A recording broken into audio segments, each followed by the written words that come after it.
Is it Oscar Mayer or Oscar Mayer? Hmm. Was it Life is like a box of chocolates or Life was like a box of chocolates? Is it Berenstain or Berenstein? Which do you remember? I wonder. Have you ever heard of the Mandela Effect?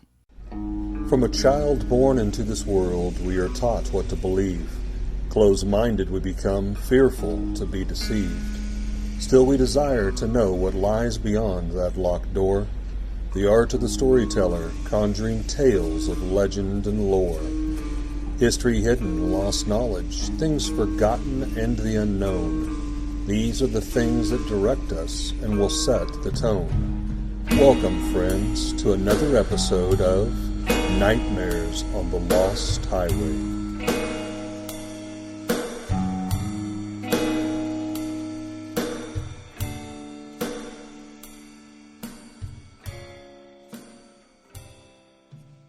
Well, today we got a guest storyteller with us, Alex Tudor. So, Alex, if you would, tell us a little bit about yourself. Hey, everyone. My name is Alex Tudor. You guys might be familiar with me. I'm the percussionist for Phantom Sam. I help do the intro. I am a avid studier in philosophy. So I'm not an expert by any stretch of the mean, but it's something I've done a lot of research into. None of us are experts. I was going to say that's our intro. We're not experts. We're not going to pretend to be experts. Well, I think today we want to talk about the Mandela Effect a little bit. The Mandela Effect is also known as the false memory effect, a psychological phenomenon where people recall something that did happen, that didn't happen, or recall it differently from the way most everyone else recalls it. It was recently featured in an episode of X-Files. Or was it? Really? No, it was. Season 11, one of the last episodes of the X-Files, specifically focuses on the Mandela Effect, more or less to explain why, almost to explain continuity errors in their own show more than anything, I think, but to explain why things were remembered differently. Early work in the Mandela Effect was conducted by psychological pioneers Pierre Genet and Sigmund Freud. And they believe Freud. One of my favorites, sorry. Yeah. Freud. They believe that false memories can be generated by changing the variations of words and the inflections and the imagery. And so they sort of discounted the idea of the Mandela Effect. But as time progresses, you go online, there's an entire website dedicated to the Mandela Effect that cites hundreds, if maybe not thousands, of examples of things that are remembered differently. And I will say some of the ones we've talked about, and we're going to get into them, I would violently oppose the truth of the matter and the way I believed it was. I think that's the big catch, is that even if you don't know that it exists, you're willing to fight for the belief in it without knowing that it exists. That is absolutely wrong. That is not the way I remember it. Yeah. Well, just to kind of give a little more background, and then we'll kind of dig a little deeper. Mandela Effect is obviously named for a specific event, which is the death of Nelson Mandela. Many people believe that he had died in the 80s in prison.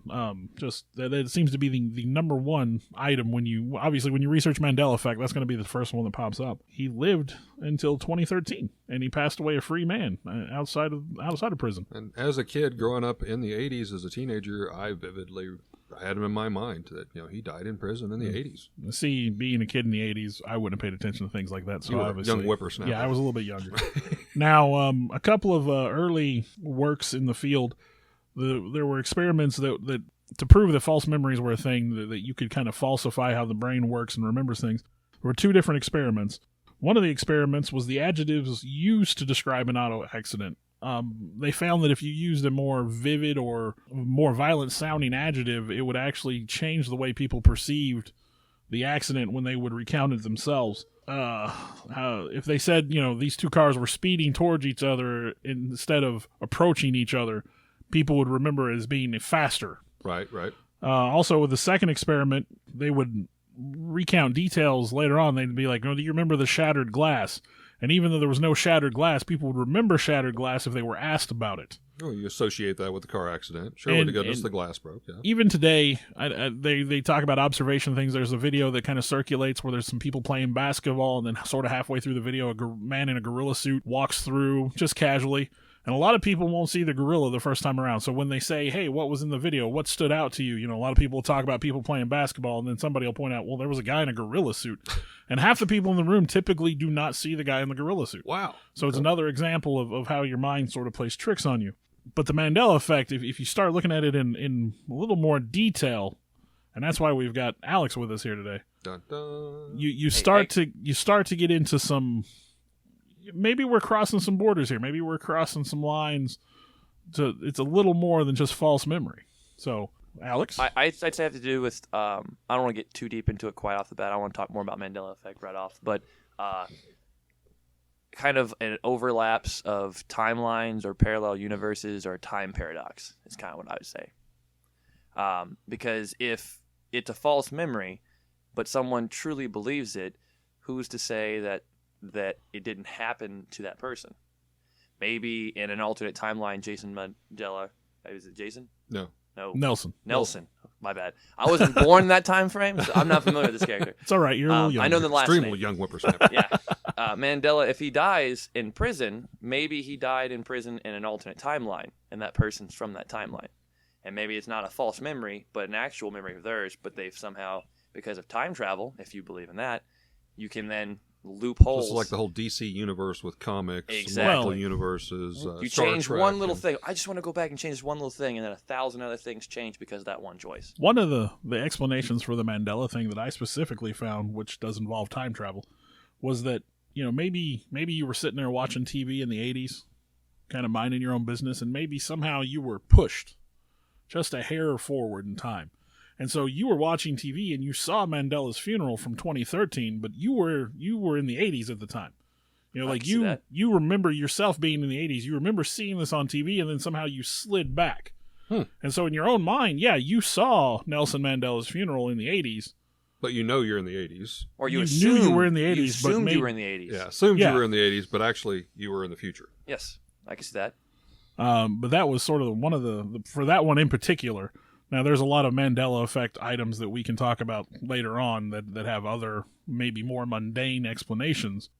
But then there are some that are pretty significant that are hard to discount. So, I think the main one is the Berenstein Bears.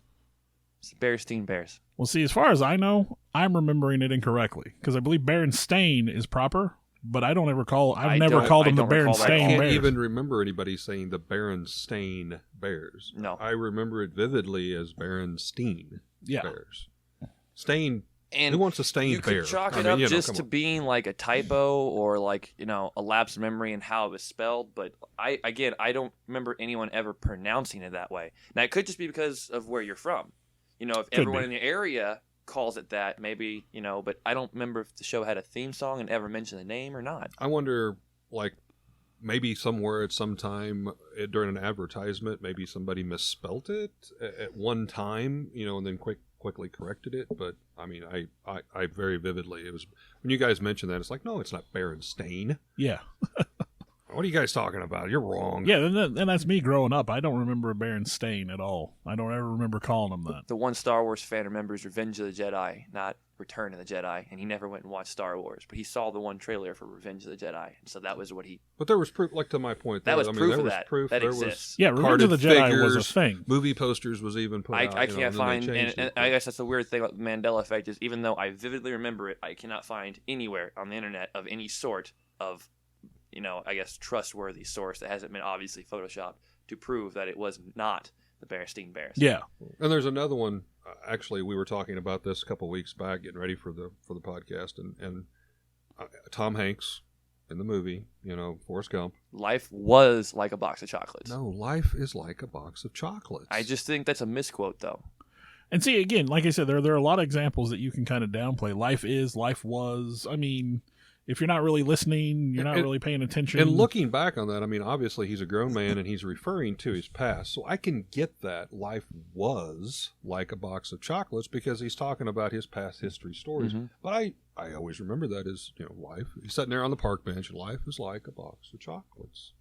Or go back to Star Wars again for a second. Luke, I am your father.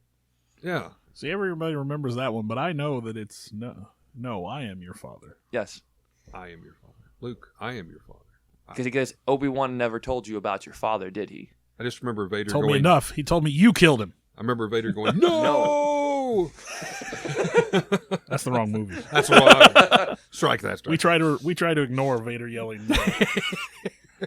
Most horrible scene ever. There's a lot to it, but at the same time, a lot of people just knock it off as like, oh, it's someone who just recalled the wrong memory, or hey, it's a misquote, or hey, someone misread it or mispronounced it this entire time, and everyone around you's done it. And it could be that, but a lot of them get kind of weird. I like to think about it again, like time travel. If time travel exists, and it probably does somewhere in the future, if someone in the future comes in the past and he changes a slight thing, what happens if it causes like a glitch in the timeline? That's what causes the Mandela Effect to exist to begin with. Well, I think, like I said, we can sit here and we can, quote examples, but I think we need to look into sort of what's underneath. When we're talking about time travel, we're talking about alternate dimensions and different timelines. So let's kind of touch on that a little bit. All right. Okay. One of the theories that I had heard somewhere along the lines was, if you looked at timelines or no, alternate universes, you look at like alternate universes as like bubbles, soap bubbles, and where they kind of touch each other, when they split apart, maybe one takes a little something from the other one. So where you had Bear in your history, these alternate dimensions, these alternate universes kind of buddy up against each other for a second, and when they separate, you pull Berenstain Bears into your reality, even though you never remembered it that way. And then they're Good analogy. Yeah, you're pulling whatever it was in their universe into our universe. So for me, I'm a huge Matrix theory believer. So my thing is, if you go through and you get into it, if you log off of a server and you log back on a server, you don't always connect from the same IP at the same time. So theoretically, you could log back in and be in an alternate timeline. Or if you don't want to go that route, time travel could happen to you while you're asleep. And you could accidentally end in a parallel universe without you even being. You talked about this a couple weeks ago, and that was of interest. It really grabbed my attention. Yeah. I like the idea of that one. For me, I really like Matrix theory.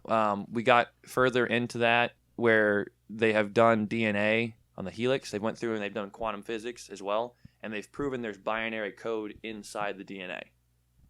That to me is what sold me immediately. Like, okay, so let's think about how many different kind of simulations go on in a day-to-day environment.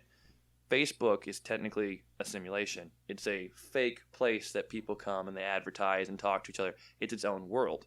Or if you want to do something simple, like how many people play The Sims or Neopets or got a Tamagotchi from back in the day? If we're in the Matrix, and I think I said this last time we talked about this, it's yet another video game that I'm not any good at. I'm failing. You watch a movie like The Matrix, and it seems pretty far-fetched, but then again, there's been a lot of talk lately of, are we living in a simulation? And if we were, would we want to know? I mean, yeah, I think it would be mass chaos if you could prove it, because if we knew that nothing we did mattered in the end. To the Matrix aspect a little bit, I know growing up when I was much younger, deja vu, kind of similar. And they specifically cite that's a glitch in the Matrix. Yes. I can't tell you again as a child how many times that would happen. That was almost like a weekly occurrence, and then as I've grown older, maybe I've accepted the Matrix as it is, and my brain's more programmed to accept it, if you will. But deja vu is kind of one of those deals, and most people, I think, if they're honest, they've had that happen. You'll walk into maybe like a bookshop or a store, and you've never been there, but yet all of a sudden it clicks, and you're like, oh, if I go around this hallway, down this way, make a right, that's one of the books I'm looking for. And sure enough, you go down there, and you're like, what just happened? Wow, I haven't been here before, but I have been here before. This happened to me a lot as a kid. James pushed me further towards this beliefs. I would have a dream, and it'd be so real, I could memorize everything that happened, and then it would be a year or two later. It was never like recent, but a year or two later, that exact same dream would happen, and I'd have deja vu the entire time. I knew exactly what was going to be said, where everything was going, and it's a really very odd experience. But then again, you also have, like, how long have psychics been around? Yeah. What if those people just had that same kind of power and just were able I mean, I know a lot of people knock them off again, like Mandela Effect. Oh, it's just that. Okay, but what if a couple of those are real? Of course, there's going to be some outliers that are fakes, so you wouldn't believe in it. because that's what the system does. It has enough outliers so that you can't prove that you're in a simulation, but you can't not prove you're in a simulation. But since you cannot not prove you're in a simulation, we know how many simulations there could be. If there's only one real one and there's a billion simulations, what are the odds of being in the real one? It's Very, like I said, very, these very are things small. that are almost above my pay grade. No doubt. No, like, you know, we talk about all the different examples of the Mandela Effect, and yeah, like what is real and what isn't. You know, let's say, okay, here's another one. You know, you were talking about like some of them make sense and some of them can be explained. Louis Anderson, the comedian, hosted the Family Feud. There are people that remember that he has died. Louis Anderson, Really? as far as I know, is alive and well. Yeah. But if you look at the hosts of the Family Feud, most of them do die young or tragically. So It's even been considered a cursed show. you can kind of understand where in a scenario like that, like maybe people just assume that Louis Anderson died because he was the host of that He show. signed up to be the host of that. Oh, poor guy. He's Yeah. gone. Yeah.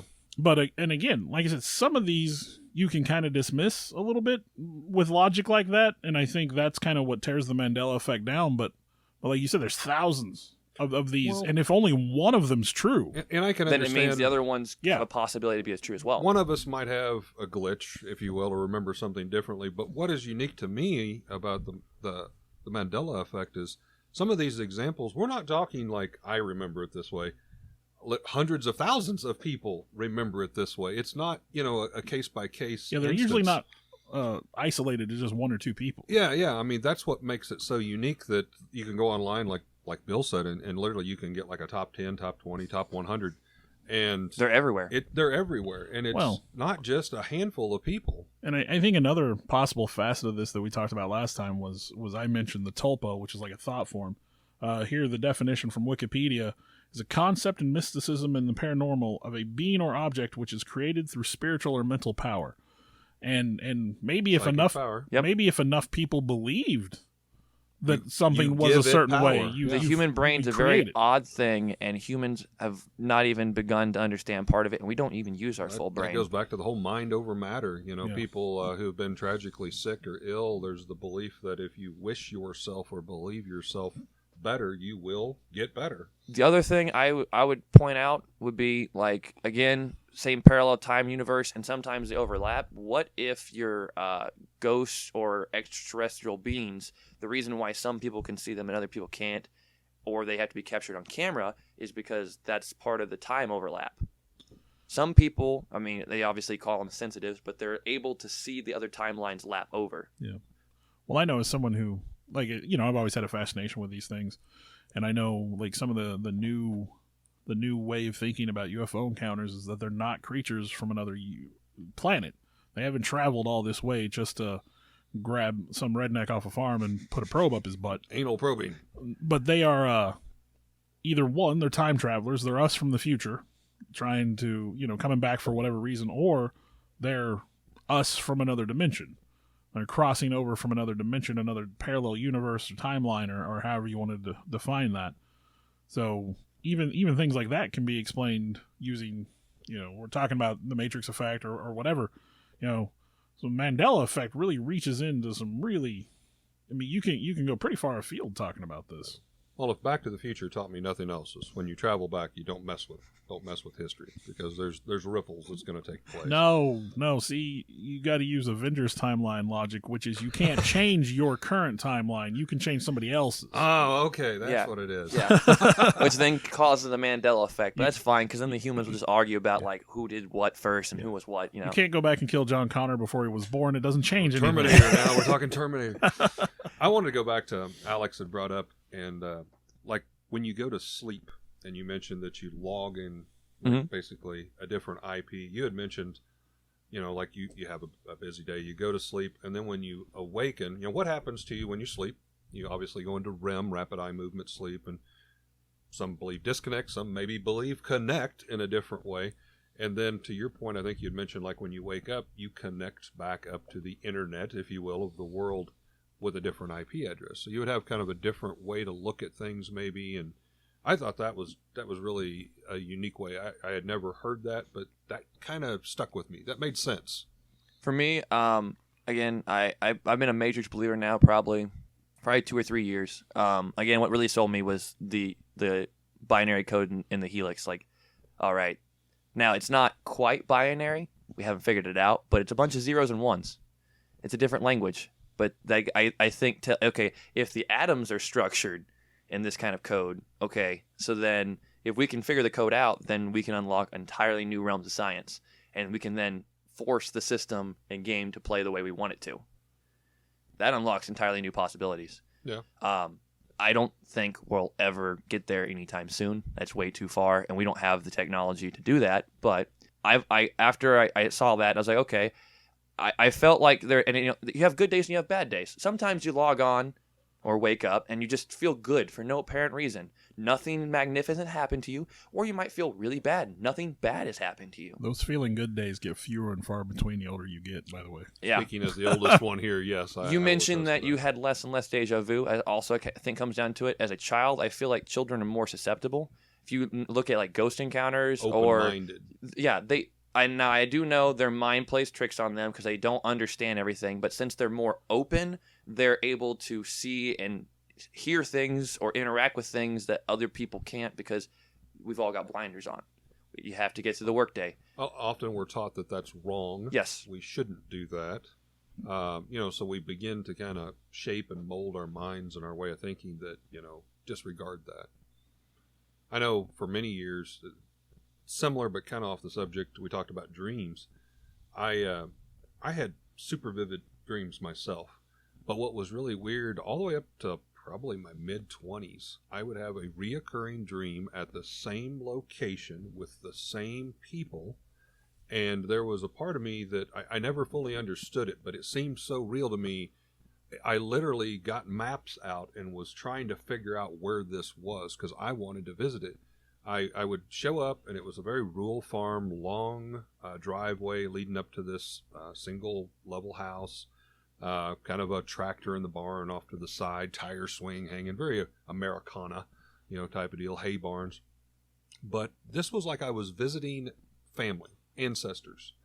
And I would get to the house. I would always kind of go through the garage up into the kitchen. There was an older lady there, and she would always be like baking something or cooking. If I got there at different times of the day, she'd call me by name. I just made breakfast, have a seat. Or, hey, I just made these fresh cookies.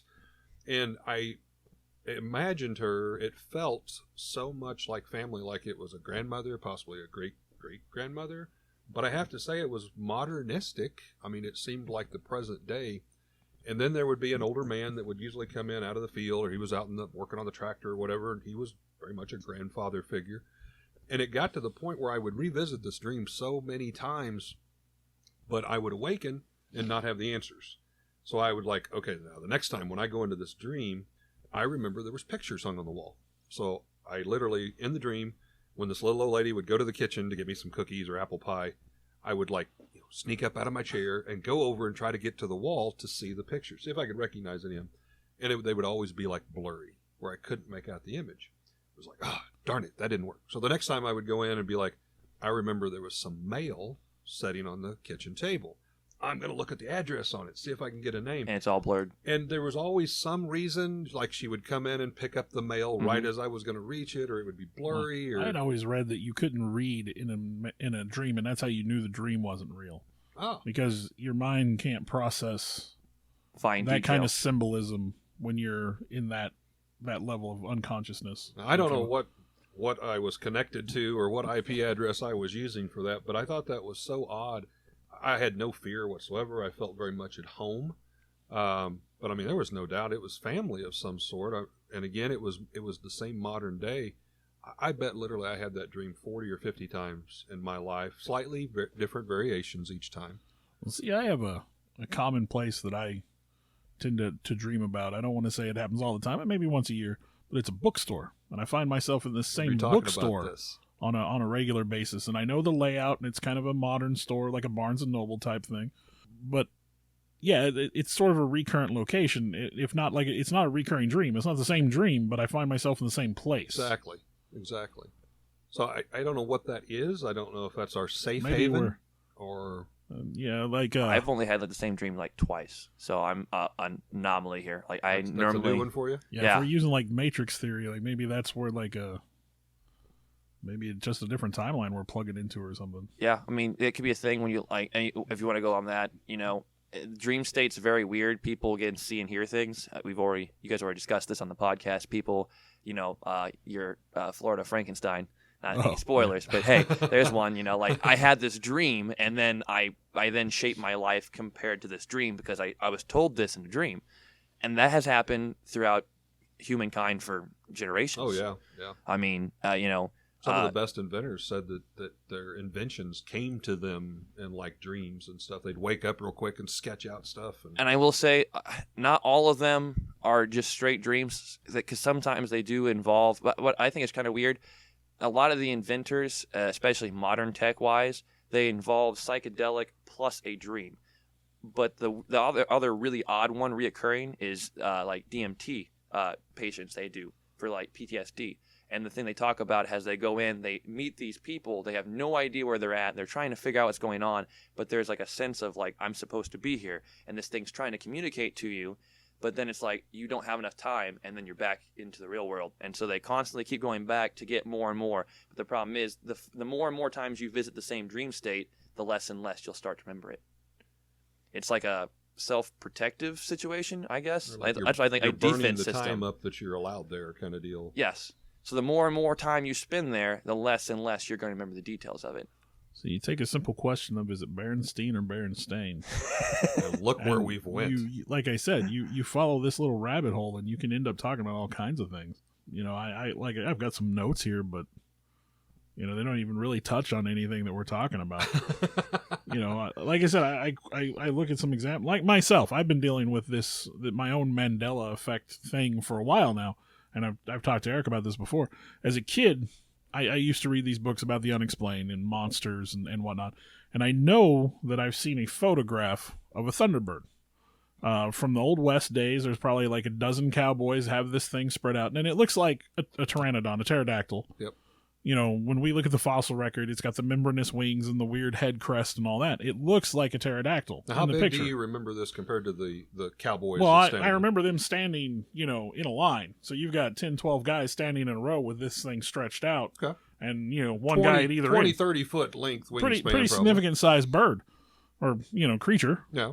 Now, I have even found on the internet where people swear up and down they've seen this photo. Now, mind you, I don't remember seeing a physical photo, but I remember seeing like a picture in a book. Right. But there's argument on the internet that this photo doesn't exist, that there's only an artist rendering. Now, I remember seeing a photo as a kid in a book. So this is my own like little Mandela effect, but obviously it doesn't just affect me, because like I said, I found it on the internet right. now. And again, that's why I said that seems to be a unique characteristic about the Mandela effect. We're not talking, hey, Bill, who lives in Missouri, had this one event, but other people remember it. So it's a global phenomenon. To it. Yeah, I mean, you're giving power to it. And again, let's say Tulpa. Did I create it through my own thoughts? It's something I've thought about, so maybe I stumbled upon it, or legitimately, there are probably other people who believe they've seen this photo and they haven't seen it. But I have vivid memories as being a child seeing a picture of this thing in a book, and now I can't find on the internet anywhere. And you would think it would be on the internet. If it's going to be out there, surely. Yeah. But again, could that be because you remember that and you've shared the story? Does some of the people that hear you sharing that story then take credence in what you're saying, and so then they believe? Maybe they don't remember seeing it, but again, wires get crossed, signals get mixed, and so somebody mentions it. Oh yeah, I'm familiar with that photo. I've heard it before, and they think they're giving more power to it. They're giving more credence to it. I don't know. You could. I like to think that it's kind of like Santa and the Tooth Fairy. As long as someone keeps believing in it, this thing will exist, because it's an idea.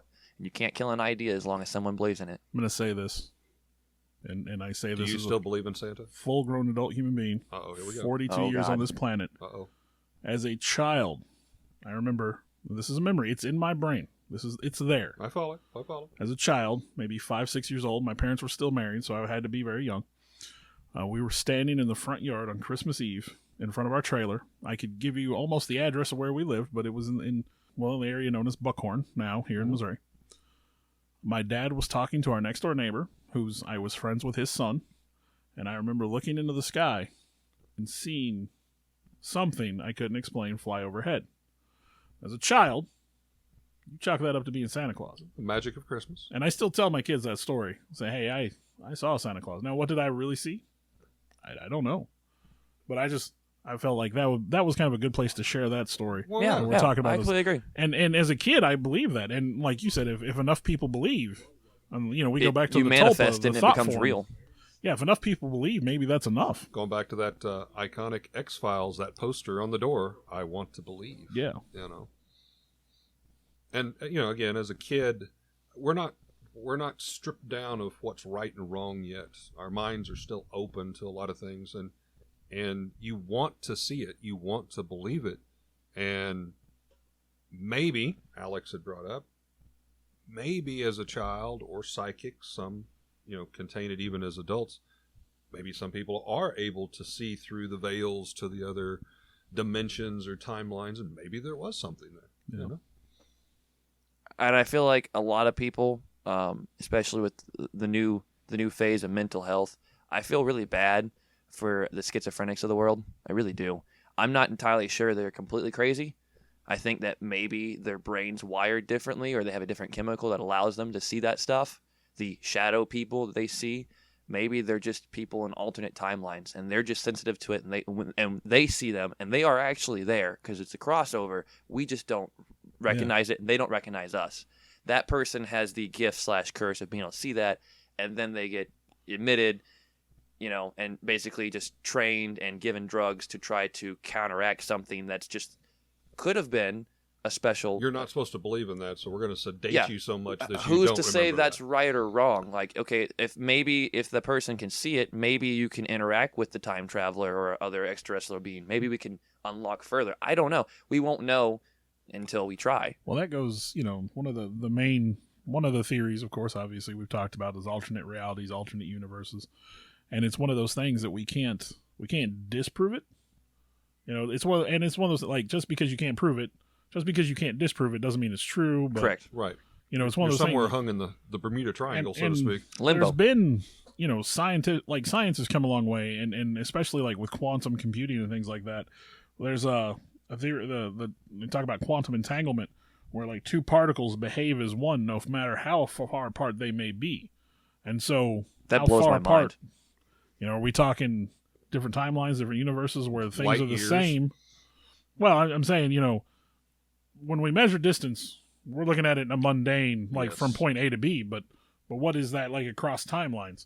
And maybe that same particle, maybe right now, and in some other timeline, there's me and you and Alex sitting here having this or a very similar conversation, but instead of the Mandela Effect, they call it the Jim Carrey Effect or whatever, and they've got some other memory that prompts them to have this particular To conversation. question it, yeah. Well, Alex touched on shadow people, and I think that's one thing I've kind of stumbled across as a belief that could kind of to play into the Mandela Effect or cross parallel universes, if you will. And I'll share a personal story. As we did our little introductions when we started the podcast, I'm an amateur ghost hunter, and on one trip, a good friend of mine, Mark Wilson, and myself and my wife, we went up and stayed in St. Louis, Missouri, at the Limp Mansion. It's actually one of the considered most haunted spots in America. Yeah. And we were downstairs in the bar. It was after hours, which you're allowed free reign of the area if you're staying there in one of the rooms. And we caught on camera a short shadow person, and I remember it very well. Again, the shadow people, they seem to all be short. I don't know. That's in weird. that parallel universe, it's against the law, I guess, to be tall. I don't know. Or maybe the average human height or whatever they are is just lower. But this shadow person we caught on the camera. Again, we did not see it in real life. We could only catch it on the camera, but we both commented that we felt something. Like there was a reason why we pointed the camera in that direction and not knowing what we would catch. But in the lower area of the bar there at the Limp Mansion in St. Louis, there's several pool tables. There's kind of a little gaming area as well as the restaurant. And this shadow person, probably 4 foot tall, kind of more than a walk, a fast trot, kind of goes behind a couple of the pool tables. And then there's a flight of steps that go up and leads to a sidewalk exterior door. And we remember on the camera, it just kind of zipped through. It did kind of turn its head and look towards us like it acknowledged us. And then I won't say went up the steps. It like went through the steps and then just vanished. And see, maybe whatever timeline or alternate universe, maybe it had the same experience. It could feel that there was something there. It starts And looking it felt over uncomfortable and there just wanted to leave. And maybe didn't see it, but felt something. Yeah, that's a good point. Maybe it was scared of you. Maybe it could have. You can see why. That brings up a really cool conversation. So, like, if you were a time traveler, like, let's say you're from the year, 3030, and you come back to the year 2020, and then someone notices you, and they're not supposed to, like, acknowledge you, and you're not supposed to talk to people because then you can change everything, but you run into it and have to have an interaction with that person. So if you are the random alien that, you just step through the teleporter and you end up on this guy's farm, and this crazy, hickabilly is looking at you with a shotgun, how do you interact with this guy? Like, to make it worse, this guy pointed a camera. Oh my gosh, you got a picture of me. Yeah. Well, there's a lot of pictures of supposed time travelers if you look online. Yeah. There was one at JFK when JFK was shot. There's supposed to be, I believe, a woman that shows up that doesn't look like she's in the right spot. There's a guy, and I think this one may have been picked apart a little bit, but the one that shows a guy on a cell phone. Yep. And Yes. That's the classic one. Yeah. And he's carrying on the backpack cell phone, which doesn't look out of place because it's a black and white photo, but like to the timeline, those hadn't been invented yet. Yeah. I want to say that was like in the 40s, maybe 1940s kind of picturesque or something. I don't remember. I do think it got disproved. Supposedly, they picked it apart. Supposedly. But I mean, like the same thing is that photo exists. Now, was it photoshopped or something? There's always that Yeah, possibility. I mean, everything and anything can be tampered with. History is wrote by the victors. So, But what else? What else do you guys think could help explain why people remember things differently? Back to the Mandela Effect. What's the thoughts there? it's the Bearstein Bears, and that's the only way it is. Everybody else is just wrong. Everyone else is wrong. Everybody's wrong. Everybody's wrong. Even the Crazy, publisher. Crazy people. Well, I mean, we talk about, he talked about the Matrix thing where maybe one day you just wake up in a slightly different version of the reality you're used to. Like he said, you're essentially logging. You log in, but you log into a different version of the server, let's say. Okay, but let me stop you there. So does that mean when I went to sleep last night and I woke up today, the Bill Weirs that I spoke to last week is a different Bill Weirs than sitting across from me right now? Now that being said, just like IP addresses here, they don't for most ISPs they reset once a month. So you just don't know when it's going to happen.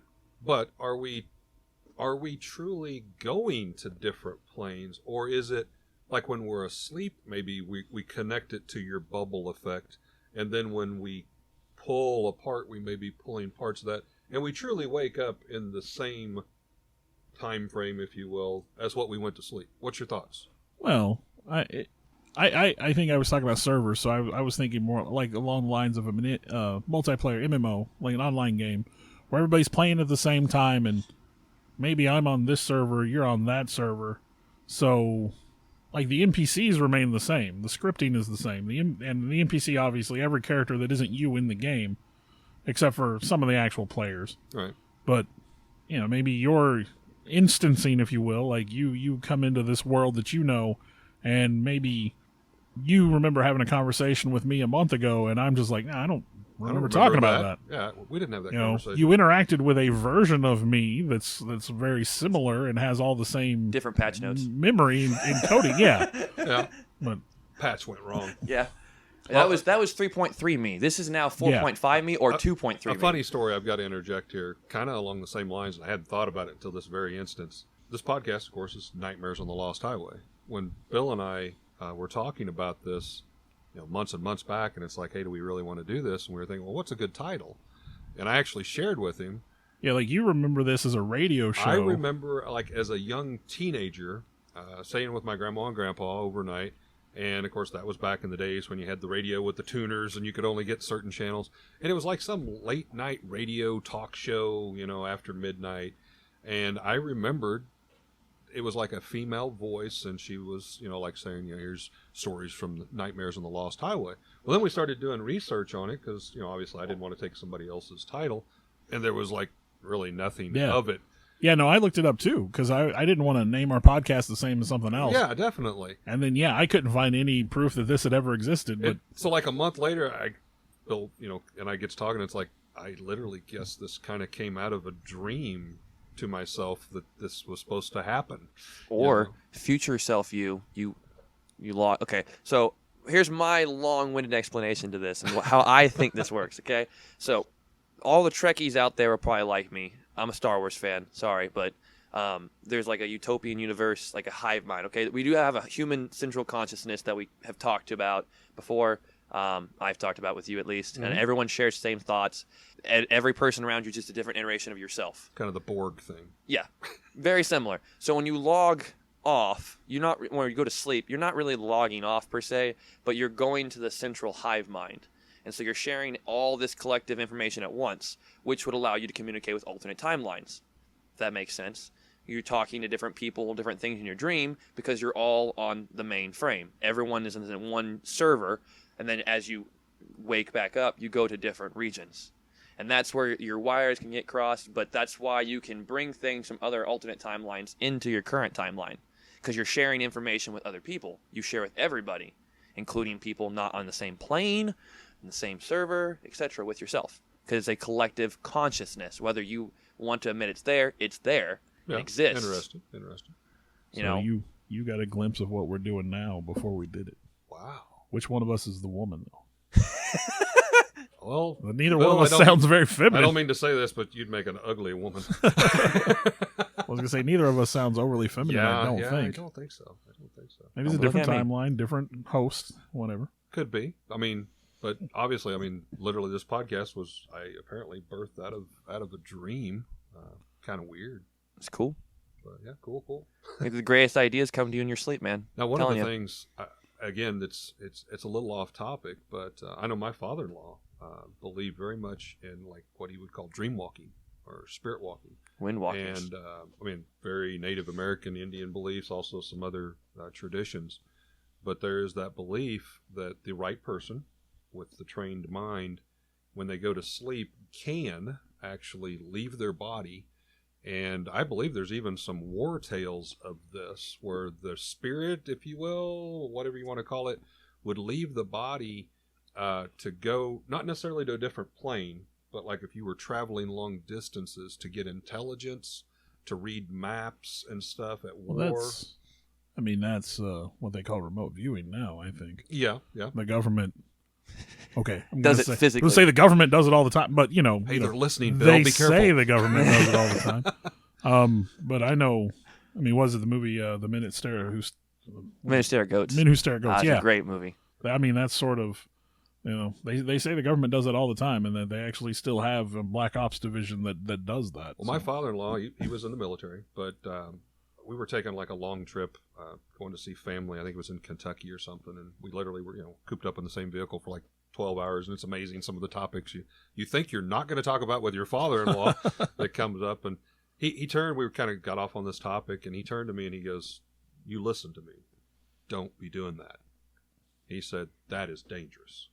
Because he said, if you leave your body and something happens to your ghost, your spirit, whatever you want to call it, you won't come back. You basically die in your sleep. Well, it's sort of the rules of astral projection. Yeah, very similar. But it was, again, I'm having this talk with my father-in-law, 70-some years old, driving down a highway, and he just turns, and that's the way he said it to me, and it's like, okay. My father-in-law taught, economics and things like that, and those were the conversations he wanted to have, so that's a little more interesting than what I had. Well, my father-in-law was in the Navy, and he talked about going underneath of the United States as far as, Colorado in submarines, and he had some interesting stories. Wow. Yeah, that's for another podcast. Grandpa actually talked to me about it as well, and I researched a little bit of it, and supposedly the Japanese were professionals at doing that, and they'd basically go into the different ships or pilots' dreams and their dream states and then kill them in their sleep. And they would just die in their sleep. Well, I don't know if there's any actual cases for that. People die in their sleep all the time. So even if it did happen, it would be it would show as a physical thing, obviously, and you wouldn't even know that they had done it. It'd be dismissed as a natural phenomenon. Exactly. So I think we've roamed pretty far afield from where we started. Still interesting stuff. So anyway. Anyway, we talked about alternate dimensions. We talked about time travel. We talked about all these different facets of the Mandela Effect. We kind of cited some examples. So So I guess before we wrap this up, does anybody have like a favorite Mandela Effect thing they want to just throw out there? Go for it. The life is like a box of chocolates blows my mind. See, like, personally, I've got the Thunderbird photo, so Yeah. I mean, I have a lot of different Mandela effects, but the problem is most of mine, because I'm part of the newer generation, are via YouTube and the internet. So I don't even know if they were tampered with to begin with, but I can tell you those sites don't exist anymore. So like going back, I'm like, no, I swear I read this article, I saw this, I remember this vividly, and I had it on a hard drive. I had taken screenshots. Those hard drives are now failed. I can't find them. I'll go on the internet and find them. Everything's on the internet, right? Check the Wayback Machine. I can't find any existence of those sites. Unfortunately, maybe we're creating some of our own Mandela effects through that. Like you said, those sites don't exist. As someone who's been fascinated with crypto stuff and all that, I would go through and find pictures. And I used to have a hard drive, or not a hard drive, but like a collection of pictures on my hard drive of different cryptozoological creatures. And to be honest, I don't think I could find any of those pictures again. There was some kind of weird insect creature in a cave in Chile, some weird little demon thing, a giant snake in the Congo. And again, I don't think I could find those pictures again if I wanted to. So what's happening there? I mean, do we truly find it? We've saved it on a hard drive or disk or whatever, and then the Matrix police are like, oh, he shouldn't have found that, so I'm going to go back and erase that? Or is it just our minds thinking? I think believing. To be honest, I think in my case, my example specifically, it's just the fact that the internet is so... It's too vast. We say it's out there forever, and depending on what it is, yeah, it's probably there forever, but I think it's also very fluid. And if it's such a minor thing that nobody cares to... it wasn't worth remembering in the first place, Without a story keeper to keep the story alive, it just dies out. My main one, and it's kind of an oddity one, but mine was, I think it was like junior high. I remember going to YouTube, and I found this whole thing where they had posted up videos. I'm a huge World War II buff. They had a bunch of different Nazi science experiments, and they had footage of it. Now, it's very, very rough footage. I don't know how they got it, but supposedly some of the footage survived from the burning of the Third Reich building. This one in particular that I remember seeing, which terrified me, still yet to this day, they basically create zombies. They were able to inject these soldiers that were dead with this kind of like serum, and then would actually bring them back to life for like 10 seconds. It was absolutely miserable. They couldn't communicate or anything. They experienced horrid pain, and then they die again. But I remember finding YouTube videos of this, and I remember finding articles on this. This is before Call of Duty did the whole Nazi zombie thing, and I'm like, well, yeah, of course that makes sense. I saw that someone else got inspired and did it. Okay, sure, whatever. Right now, Vin Diesel's coming out in Bloodshot, based on a comic movie that's exactly that, a dead soldier that's awakened. And you have the guerrilla warriors, the ape soldiers. There was like very, very little bits of footage of that. It was very rough. I mean, really, if we could do an entire episode if we wanted to, digging into the special Nazi projects of World War II that either did or did not exist and what they encompassed. Obviously, it gets weird. There's sci-fi stuff. Terrible, horrible experiments. Yes. And that's the stuff we knew about. Stuff. And then you talk about like the Nazi bell and the hollow world theory and all that stuff. But yeah, like I said, maybe the internet's just that fluid that we just lose these things. Like you said, without someone to say, okay, this is important enough to keep, it just disappears. Well, in today's society, to that fact, our brains can only process so much. And the internet, let's face it, we've all said the statement in this roundtable, if it's out there, you'll find it on the internet. The internet is throwing so much information at us at one time. Maybe our brains just simply can't process all of it. It's too much. It's too much at one time. And then our mind has to deal with it in some way. What is the most important to remember or whatever. Not saying that we didn't file it away in that back corner someplace of that snake in Chile or whatever, but it just wasn't that important to make it to our hot list. I don't know. There's a lot of theories about it, and there's a lot of unexplained. But again, the Mandela Effect, I think it is amazing. There's definitely something there. I think scientists would probably argue it's more of just the mind processing, what you think you believe. It's just the inaccuracy of the human mind. And we're going to remember things however we want to remember them. And like I said, you use the right word to describe a car accident, and somebody remembers it being an entirely different event. So right. There's a lot of power in words, in the descriptive words. All right. So. Well, that concludes another episode of the Mandela Effect on Tales from the Lost Highway. Thanks for joining us, Alex. Thanks for having me, guys. Appreciate it. Hope you enjoyed it. I would like to thank Alex Tudor, who has been helping us a lot with our endeavors on this podcast. You could call him our producer at this point, I think. Our producer, electronic recording technician. He's the one that's setting up all the mics and the hardware in the background. And then Bill Weirs is going through, taking his time to try to clean and edit this up and give us the best possible version that we can present to you folks. Want to thank everybody involved with that.